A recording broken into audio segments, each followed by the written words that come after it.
வணக்கம் போட்டியாளர்களே. ஏஜிலிருந்து ஒரு அருமையான கேள்வி. இந்த கேள்வி நல்லா கவனித்து பாருங்கள். இது பார்த்தீங்கன்னா இங்கேருந்து இது வரைக்கும் இருக்கும். எக்ஸாமில் போய் இந்த மாதிரி இந்த கேள்வியை பார்த்த உடனே எக்ஸு ஒய்யு இதெல்லாம் நீங்கள் அப்ளை பண்ணிங்கன்னா எக்ஸாமு கிளியர் பண்ணவே முடியாது.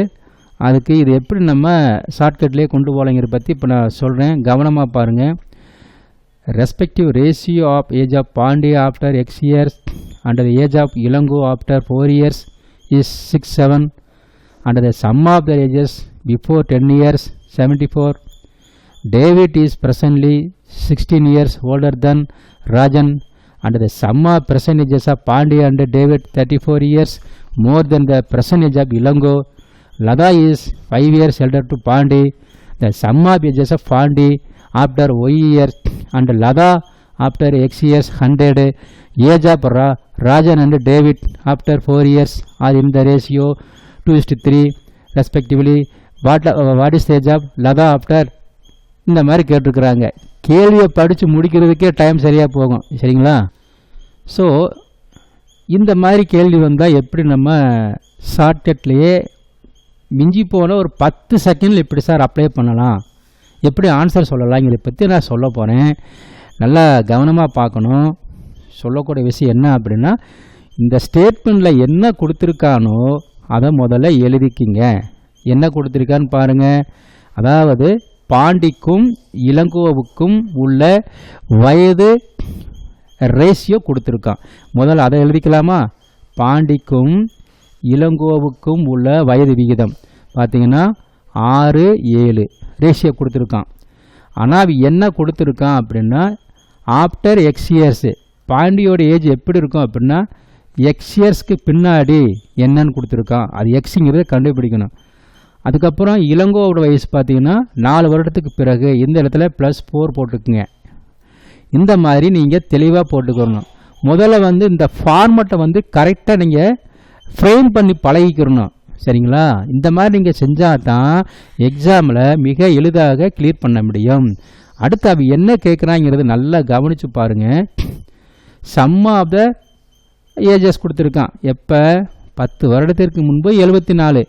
அப்படின்னா இவர்களின் இருவரின் தற்போதைய வயது என்னவா இருக்கும்? 74 + 20 என 2 பேர்த்துக்கு போட்டிருக்கோம்.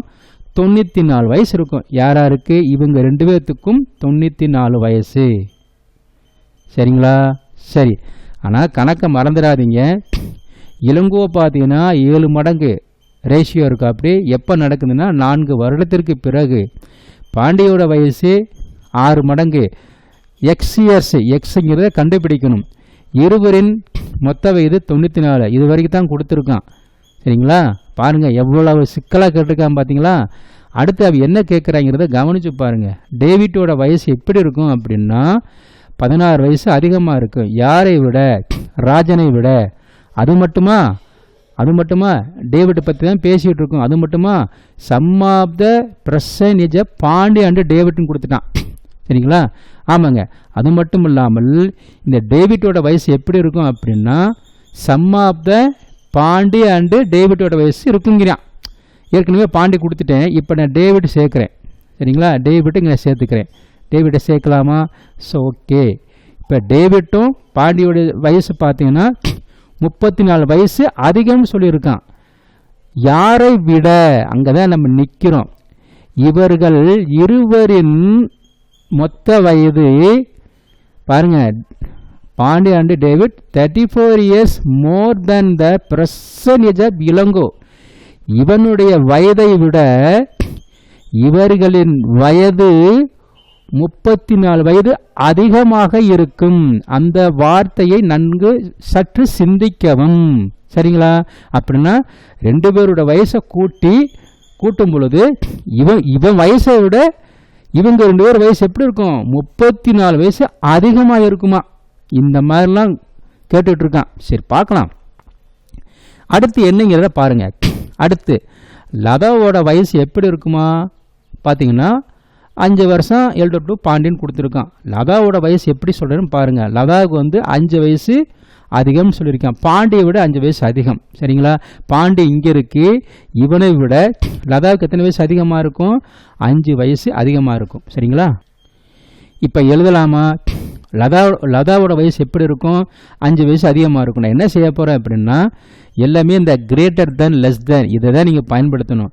லதாவை போட்டுக்கிட்டு இவங்களோட வயசு எப்படி இருக்கும் அப்படின்னா, பாண்டியை விட 5 வயசு அதிகம்னு சொல்லியிருக்கிறாங்க. சரிங்களா? ஆமாங்க. சரி, ஓகே, இது அப்படியே இருக்கட்டும். அதுக்கப்புறம் பார்த்தீங்கன்னா சென்டென்ஸு குட்டையை போட்டு குழப்பி விட்டுருப்பான் பாருங்களேன். Sum of ages of Pandya after y years and லதாவோட ஏஜ் வந்து 100 இயர்ஸ்ன்னு போட்டு இதெல்லாம் போட்டிருப்பான். இதெல்லாம் தேவையே இல்லை. அதுக்கு பதில் சொல்லி இதெல்லாம் தேவையே இல்லை. அதுக்கப்புறம் பாருங்கள், ஏஜ் ஆஃப் ராஜன் இன்னொருத்தையும் உள்ளே வர்றான். பாருங்கள் எவ்வளோ சிக்கலை உண்டு பண்ணுறான் பாருங்களேன். Age of Rajan and David after 4 years are in the ratio 2:3 கொடுத்துட்டான். ராஜனுக்கும் டேவிட்டுக்கும் வயது விகிதம் கொடுத்துட்டான். டேவிட் ஏற்கனவே கொடுத்துட்டான். இப்போ நான் என்ன செய்ய போகிறேன் அப்படின்னா, ராஜனை உள்ள தூக்கி போட போகிறேன். தூக்கி போடலாமா? ராஜனை இங்கே போட்டுக்கிறேன். ஆமாங்க, இந்த இடத்துல ராஜனை போட்டுக்கிட்டோம் அப்படின்னா ராஜனோட வயசு டேவிட்டோட வயசு எப்படி இருக்குமா? 4 வருடத்திற்கு பிறகு 2:3 இருக்கான், 2:3 இருக்கான். இது எப்படி பார்த்துக்கணும்? 4 வருடத்திற்கு பிறகு தான் 2:3 சொல்லியிருக்கான். சரிங்களா? அவ்வளோதான் கொடுத்துருக்காங்க. அதுக்கப்புறம் என்ன கேட்குறாங்க அப்படின்னா, லதாவோட வயசு என்னவா இருக்கும்? x+2y இந்த மாதிரிலாம் கன்றாவியே கேட்டு வச்சுருக்கேன். ஒன்றும் கவலைப்படாதீங்க. ஷார்ட்கட் ட்ரிக்ஸ் இப்போ பார்த்தீங்கன்னா 10 செகண்டில் ஆன்சரை சூப்பராக கொண்டு வந்துடலாம். இந்த கணக்கை நல்லா கவனித்து பாருங்கள். நான் என்ன சொல்ல வரேங்கிறத பாருங்கள். இதில் நம்ம ஏதோ ஒரு சென்டென்ஸை விட்டு போயிருக்குமோன்னு பார்க்கலாம். ஏதோ ஒரு பக்கம் விட்டு இருக்குது, நான் சொல்லிடுறேன் பாருங்கள். டேவிட்டோட வயசு இஸ் ப்ரெசன்ட்லி 16 இயர்ஸ் ஓல்டர் தென் ராஜன் சொல்லி கொடுத்துருக்கான். சரிங்களா? அந்த வார்த்தையை நான் விட்டுட்டேன்.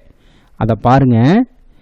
டேவிட்டோட வயசு ராஜனை விட, நல்லா கவனிச்சுங்க, டேவிட்டோட வயசு ராஜனை விட எத்தனை வயசு அதிகமா? 16 வயசு அதிகமா. அப்போ இந்த மாதிரி கிரேட்டர் தான் இந்த மாதிரி போட்டுக்கிறணும். சரிங்களா? தெளிவாக எழுதிக்கங்க. அடுத்து என்ன கேட்குறான்? லதாவோட வயசு கேட்குறான். சரி, பார்க்கலாம். லதாவோட வயசு கண்டுபிடிக்கலாமா? இப்போ எக்ஸு கேட்டிருக்கான். எக்ஸ்ன்னு இங்கே இருக்குது, +2y கொடுத்துருக்கான். சரி, ஓகே. லதாவோட வயசு எப்படி கண்டுபிடிக்கலாம் அப்படின்னா, போட்டியாளர்களே சற்று சிந்திக்கணும். என்னுடைய கிளாஸ்லாம் பார்த்தீங்கன்னா எல்லாமே ஆவரேஜ் தான், ரேஷியோ ஆவரேஜ். இதை வச்சு தான் கணக்கவே முடிக்க போகிறேன். நல்லா கவனித்து பாருங்கள். நான் சொல்லக்கூடிய விஷயத்தை நல்லா பாருங்கள். சரிங்களா? இந்த குரூப்பில் பார்த்தீங்கன்னா அது என்ன கேட்குறான், நல்லா லாஜிக்காக யோசிக்கணும். இருவரின் வயது இவனை விட 34 வயசு அதிகம்னு சொல்லியிருக்கான். லாஜிக்காக யோசிக்கணும், நம்ம அதை நிரூபிக்கணும். சரியா? சரி, ஓகே. அது மட்டுமா? இன்னும் இருக்கு பாருங்கள். டியோட வயசு நான் சுருக்கமாக டிஎனே வாசிக்கிறேனே. சரிங்களா? ஆமாங்க, அதாவது டேவிட்டுக்கு பதிலாக டிஎன் வாசிக்கிறேன். டியோட வயசு 6ஐ விட 16 வயசு அதிகம்னு சொல்லியிருக்கான். எப்போ நடக்குது அப்படின்னா 4 வருடத்திற்கு பிறகு தான் நடக்குது. சரி, எப்பயுமே இந்த டிஃப்ரென்ஸ்னு வந்தாலே கண்ணை மூடிட்டு நீங்கள் ஆவரேஜ் கண்டுபிடிக்கணும். சரி, எப்படி கண்டுபிடிக்கலாம்? 16 வயசு அதிகம்னா எத்தனை மடங்கு இருக்கும்? 3, 2, 1 மடங்கு அதிகமாக இருக்கும். அப்போ 1 மடங்கு அதிகம்னா 16/1 போட்டால் 16 என்பது ஆவரேஜ் நம்பர். சரியா? Average number. இப்போ போடுங்க. ராஜனோட வயசு 2 மடங்குன்னா 16 32. எப்போ நடக்குது அப்படின்னா 32னா அதாவது 28 வயசு. ஓகே, 28 வயசு. இது ஒரு பக்கம் இருக்கட்டும். இப்போ இவனுக்கு வாங்க, டேவிட் வாங்க வாங்க. அதாவது 16 வயசு ஆவரேஜ் நம்பர். 16 3 48. எப்போ நடக்குது? அதாவது 4 வருடத்திற்கு பிறகு. இப்போ என்னவா இருக்கும்? 44 இருக்கும். இப்போ நம்ம என்ன கண்டுபிடிச்சிருக்கோம் அப்படின்னா டேவிட்டோட வயசு கண்டுபிடிச்சிட்டோம். சரிங்களா? வர்றேன், ஒவ்வொன்றா வர்றேன் பாருங்களேன். இப்போ நம்ம என்ன செய்யணும்? நம்ம நிரூபிக்கலாம். அதாவது இவங்க 2 பேரோட வயசு இவனை விட 30 வயசு அதிகமாக இருக்கும் நிரூபிக்கிறோம் பாருங்களேன். அதாவது நல்லா லாஜிக்காக யோசிங்க. ஏற்கனவே பார்த்தீங்கன்னா டேவிட் வந்து இவனை விட 16 வயசு அதிகம்தான். புரியுதுங்களா? அது மட்டுமா நல்லா கவனிச்சு பாருங்க. இவங்க 2 பேர் வயசை கூட்டி, அதை ஏற்கனவே அடிக்கடி சொல்லிட்டு இருக்கேன், இவர்களின் வயது எப்படி இருக்கும் அப்படின்னா இவனை விட 34 வயசு அதிகம் இருக்கான். அப்படின்னா இந்த பக்கமும் நீங்க யோசித்து பார்க்கணும். எப்படின்னு தெரியுங்களா? இவர்கள் இருவரின் மொத்த வயது இவனை விட 34 வயசு அதிகமாக இருக்குன்னு சொல்லியிருக்கேன். இப்போ நான் மறுபடியும் நல்லா கவனிச்சு பாருங்க. அப்படின்னா இவனை விட இவன் வந்து 16 வயசு அதிகம். சரிங்களா? ஆமாங்க. அதை போலத்தான் இவர்கள் இருவரை விட பாருங்க, இவர்களில் மொத்த வயது என்னவா இருக்கும்? ரேஷியோ முதல்ல கூட்டுங்க, அதை மட்டும் பாருங்க. இவர்கள் ரேஷியோ என்னவா இருக்கும்? இது 44 என்பது இவனுடைய வயசுங்க. 44 வயசு. ஓகேவா? ஆமாம், 44 வயசு இவனுக்கு கிடச்சிருச்சு. நல்லா கவனித்து பாருங்கள். டிஃப்ரென்ஸ்னு கொடுத்துட்டான். டிஃப்ரென்ஸ்னு கொடுத்தாலே கண்ணை மூடிட்டு ஆன்சர் இப்போ உடனே முடிச்சிருவேன். இருந்தாலும் உங்களுக்கு தெளிவாக சொல்கிறேன், பார்த்துக்குங்க. டிஃப்ரென்ஸ்னு கொடுத்துட்டான் அப்படின்னா இவன் வந்து வயசில் அதிகம். அதே மாதிரி தான் இந்த 2 பேரும் ஏஜ் ரேஷியோ கூட்டுங்க. 6 3 9. இவனை மைனஸ் பண்ணுங்க. ஏன்னா இவர்கள் இருவரின் ரேஷியோவை கூட்டி இவனை மைனஸ் பண்ணிட்டோம் அப்படின்னா என்ன கிடைக்கும் அப்படின்னா 2 டிஃப்ரெண்ட் கிடைக்கும். 2 மடங்கு அதிகமாக இருக்கிறாங்க. யார்? இவங்க 2 பேருமே வந்து 6 3 9. 9 மைனஸ் 7 போச்சு, 2 மடங்கு அதிகமாக இருக்காங்க. அதே டிஃப்ரென்ஸ் தான் இங்கே நீங்கள் அப்ளை பண்ணுறீங்க. ஏன் அப்படின்னா இவர்களின் இருவரின் வயதை விட, அதாவது இவங்க 2 பேர்த்து வயது இவனை விட 16 வயசு இவங்க அதிகம்னு சொல்லியிருக்கான். இந்த 16 வந்து இங்கேயே நம்ம கொண்டு போகலாம். ஏன் அப்படின்னா இவர்கள் இருவரின் வயது விகிதம் 6 3 9, இவன் வயது விகிதம் 7. அப்படி பார்க்கும் பொழுது ஈக்கும் இந்த 2 பேரும் கம்பேர் பண்ணும் பொழுது இவங்க 2 பேரும் 16 வயசு அதிகம். அப்போ 16 வயசு அதிகம், இங்கேயே 2 மடங்கு அதிகம். அடித்தோம் அப்படின்னா 8 தான் ஆவரேஜ் நம்பர். கணக்கே முடிஞ்சு போச்சு. அவ்வளோதாங்க. இந்த இடத்த நீங்கள் புரிஞ்சுக்கிட்டீங்கன்னா கணக்கை ரொம்ப ஈஸியாக முடிச்சிடலாம். நான் அப்போலே கணக்கை முடிச்சிருவேன். இருந்தாலும் பாருங்கள், அதாவது 16 டிஃப்ரென்ஸ் இருக்குது அப்படின்னா இருவரின் ரேஷியோ 9, இவனோட ரேஷியோ 7. டிஃப்ரென்ஸ் போட்டோம் அப்படின்னா 9 மைனஸ் 7 போட்டால் 2 மடங்கு வித்தியாசம் இருக்குது. அப்போ 16 மடங்கு வித்தியாசம் இருக்குது. சரிங்களா? ஆமாங்க. அப்போ 8 என்பது ஆவரேஜ் நம்பர். இப்போ நீங்கள் கண்ணை மூடிட்டு நீங்கள் கொண்டு போகலாம். எப்படின்னு பாருங்கள். 8 கிடச்சிருச்சு. இதுக்கு வேலை இல்லை. இப்போ நம்ம நம்பர் எழுதலாமா? யாரோட வயசு எழுதலாம்? டியோட வயசு. அடுத்து வந்து பியோட வயசு எழுதலாம். 8 × 6 48. இது அப்புறம் பார்த்துக்கலாம். இப்போ பாருங்கள், இதுக்கு என்னங்க சொல்கிறேன் பார்த்துக்கங்க. இதை முதல்ல கண்டுபிடிக்கலாம். ஏன்னா எக்ஸோட வயசு நம்ம கண்டுபிடிக்கணும். 8 7 56. 56 எப்போ நடக்குதுன்னா 4 வருஷத்துக்கு பிறகு தான் நடக்குது. 56 அப்போ 52 வயசு இருக்கும். சரிங்களா? 8 7 56, 4 போச்சுன்னா 52 வயசு இருக்கும். அப்போ இவனுக்கு என்ன வயசாக இருக்கும்? அதாவது பியும் இயும் கூட்டினா எனக்கு 94 கிடைக்கணும். ஏற்கனவே 52 போட்டாச்சு. இவனுக்கு வந்து பார்த்தீங்கன்னா என்னவா இருக்கும்? 42 தான் இருக்கும். கூட்டி பாருங்கள். 42 52 42 92 94. அவ்வளோதான் கணக்கு. அவ்வளோதான். தற்போதைய வயசு என்னவா இருக்கும் அப்படின்னா நல்லா கவனிச்சு பாருங்க. தற்போதைய வயசு 42 இருக்கும். அப்படின்னா எக்ஸ் வயசு என்னன்னு கேட்குறாங்க. அதெல்லாம் தேவையே இல்லை. நான் பதில் சொல்கிறேன் பாருங்க. அப்போ 42னா 6 × 48. சரிங்களா? 6 × 48. 6 × 48 என்பது 48 ஒரிஜினல் வயசு. 42 என்பது பார்த்தீங்கன்னா தற்போதைய வயசு. டிஃப்ரென்ஸ் போட்டோம் அப்படின்போது எக்ஸோட வயசு 6 தான் இருக்கு உங்களுக்கு. சரிங்களா? ஆமாங்க. எக்ஸோட வயசு 6 தான் இருக்கு உங்களுக்கு. இதை பற்றியும் கவலைப்படாதீங்க. இதுக்கு தேவையே இல்லை. அதாவது என்ன கேட்குறான் அப்படின்னா 42 தான். யாரோட வயசுன்னா இவனோட வயசு 42 தான். சரி, ஓகே. லதாவோட வயசு எப்படி இருக்கும்? 5 வயசு கூட இருக்கும். சரிங்களா? 5 வயசு கூட இருக்கும். அப்போ என்னவா இருக்கும்? லதாவோட வயசு பார்த்தீங்கன்னா 47 வயசு இருக்கும். இது அப்படியே ஒரு பக்கம் இருக்கட்டும். இது பின்னாடி வேலை இருக்குது. இப்போ பார்க்கலாம். இப்போ நீ என்ன போட்டிருக்கோம் நல்லா கவனித்து பாருங்கள். பி அண்ட் இ. ஓகேவா? ஏன்னா 2 பேர் வயசு இங்கேயும் போட்டாச்சு. அதாவது டியோட வயசும் கிடச்சிருச்சு, பியோட வயசும் கிடச்சிருச்சு, இயோட வயசும் கிடச்சிருச்சு. இப்போ நம்ம நிரூபிக்கலாமா? இருவரின் மொத்த வயது இவனை விட 30 வயசு அதிகம்னு சொல்லியிருக்கான். கரெக்டுங்களா? ஆனால் 8 மறந்துடாத, 8 மறந்துடாத, 8 மறந்துடாத. பார்த்தீங்களா? ஆவரேஜ் நம்பருங்க எல்லாமே. இப்போ நான் நிரூபிக்கிறேன் பாருங்களேன். அதாவது இவர்களின் 20 வயசு கூட்டுங்க. 44 84 86 வயசு. சரிங்களா? 86 தானே? 86ல் 52 போச்சா அப்படின்னா பாருங்கள். நல்லா ஒரு நிமிஷம். 86ல் 52 போச்சு அப்படின்னா என்னவா இருக்கும்? 4 34 வயசு அதிகமாக இருக்கும். அந்த 30 இந்த 34ங்க. கணக்கில் ஒன்றுமே இல்லைங்க. Simple matter. முடிஞ்சு போச்சா? நம்ம நிரூபிச்சிட்டோம். அவ்வளோதான். அவன் என்ன கேட்குறான்னு மட்டும் பாருங்கள். அதாவது கணக்கை வந்து இங்கேயே முடிச்சிருவேன். அது எங்கே முடிக்கலான்னு தெரியுங்களா? 8 கிடச்சிருக்கு இல்லையா? 8 கிடச்சிருக்கு இல்லையா? நான் வந்து சும்மா விளையாண்டுட்டு இருக்கேன், கணக்கோட விளையாண்டுட்டு இருக்கேன். இது வந்து இதெல்லாம் ஜாலியாக விளையாண்டுட்டு இருக்கோம். பட் என்ன கேட்குறான்? லதாவோட ஏஜ் கேட்குறான். அப்போ லதாவோட ஏஜ் கேட்கணும்னு நம்ம வந்து ஆவரேஜ் ஏஜ் கண்டுபிடிச்சா வேலையே முடிஞ்சு போச்சு. ஆவரேஜ் ஏஜ் என்னவா இருக்கும்? 8 தான். இங்கேயே முடிச்சிடலாம். 8 தான். அப்போ 8 போட்டோம் அப்படின்னா 42. யாரோட வயசு இப்போ 42, இவனுக்கு வயசு லதாவோட வயசு 47 இருக்கும். இவன் என்ன கேட்குறான், எக்ஸ் ப்ளஸ் 2y கேட்குறான். சரிங்களா? எக்ஸ் என்பது என்ன தெரியுமா, அதாவது 47 தான். புரிஞ்சுக்கிட்டா சரிங்க. 47 என்பது பார்த்தீங்கன்னா அதான் எக்ஸ் எல்லாம் ஒன்று தான் உங்களுக்கு.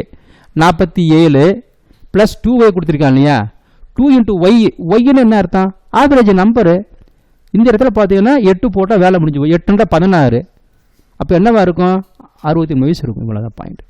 சரி, ஓகே, 60 கிடச்சிருச்சுங்க. ஆனால் இப்போ நீங்கள் பாருங்கள், நீங்கள் செக் பண்ணி பாருங்கள் தெரியும்.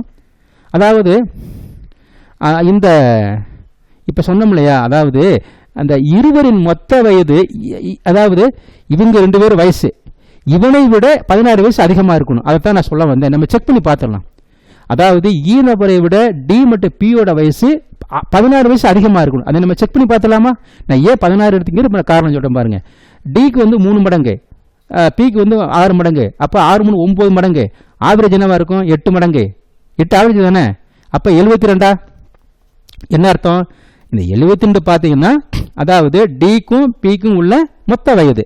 இப்போ பாருங்க, அதே 8 தான், ஆவரேஜ் நம்பர் தான். இப்போ போடுங்க 7 மடங்கு. 7 மடங்கு தானே, 8 7 56. ஓகே, இப்போ போட்டு லெஸ் பண்ணி பாருங்க. 2 4 6 16. இந்த 16 தான், இந்த 16.